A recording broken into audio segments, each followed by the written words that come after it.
Hello students, welcome to Achievers Forum. So today we are going to discuss about the concept, meaning and objective of research. What is research and what are the objectives of research. ठीक है, तो research basically दो शब्दों से मिलकर बना हुआ है, re plus search. Re means again and search means find out. Okay, research एक इंक्वायरी है, इन्वेस्टिगेशन है.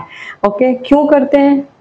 इसलिए कि एक नया सोल्यूशन चाहिए. ऑलरेडी कुछ प्रॉब्लम है किसी तरीके के भी, एनी एरिया ऑफ नॉलेज, कोई प्रॉब्लम है तो उसका सोल्यूशन निकालने के लिए, टू इंक्रीज द नॉलेज बढ़ाने के लिए हमें रिसर्च की जरूरत पड़ती है.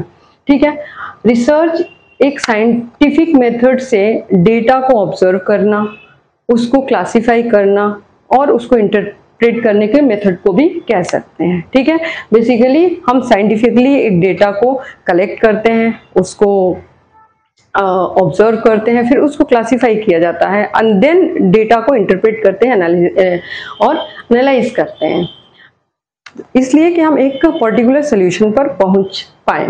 ठीक है, तो ऑब्जेक्टिव क्या होता है? हम डेटा को कलेक्ट करके, क्लासिफाई करके, इंटरप्रेट करके, एनालाइज करके क्या करेंगे? क्यों किया जाता है? एक्चुअली ये तब किया जाता है जब ऑलरेडी कोई प्रॉब्लम है और हमें सोल्यूशन चाहिए. ओके, ऑलरेडी एक डिजीज है, उसका मेडिसिन बना रहे हैं, तो हमको उसके लिए उसके ऊपर रिसर्च करना पड़ता है. ठीक है, अगर नया सिस्टम बनाना है, एक एग्जिस्टिंग सिस्टम वर्क नहीं कर रहा है या एक नया सिस्टम बिल्कुल नए तरीके से क्रिएट या कंस्ट्रक्ट करना है, तभी भी हमें रिसर्च की जरूरत होती है. ठीक है, to generate new knowledge. So knowledge को जनरेट करना है या इंक्रीज करना है. ठीक है, हमें उसके ऊपर भी रिसर्च की जरूरत होती है. Okay, to develop new insight with some phenomena or to investigate some existing problem. So basically these are the objectives of research. Okay, research is a long process. Research एक काफी long process है, तो a person, a researcher should be motivated, okay, to do his job, to do his task.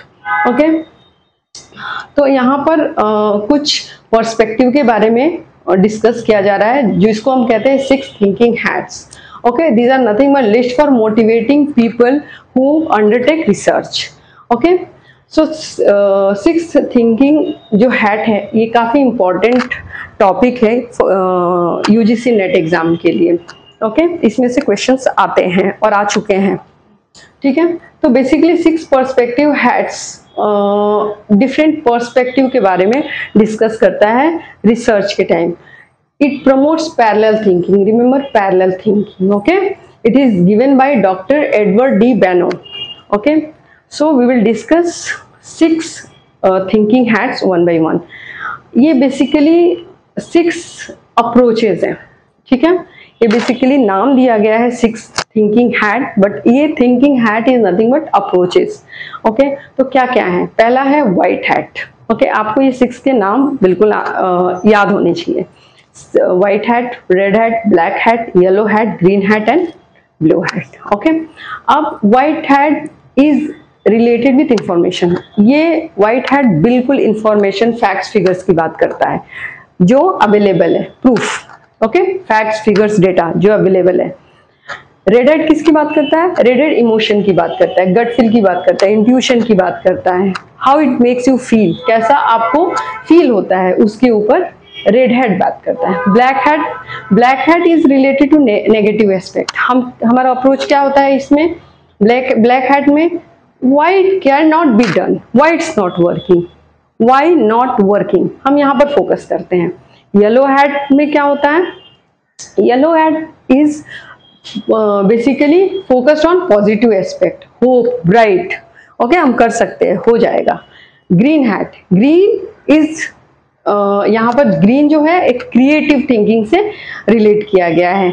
यहाँ पर हम नए और different idea की बात करते हैं. Blue hat is about the process, it's about the control, काम, ऑर्गेनाइजेशन एंड प्रोसेस.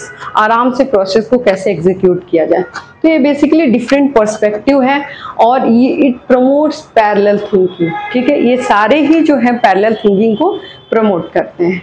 ठीक है, तो this is all about concept, meaning and objective. Okay, and 6 thinking hats. Thank you so much.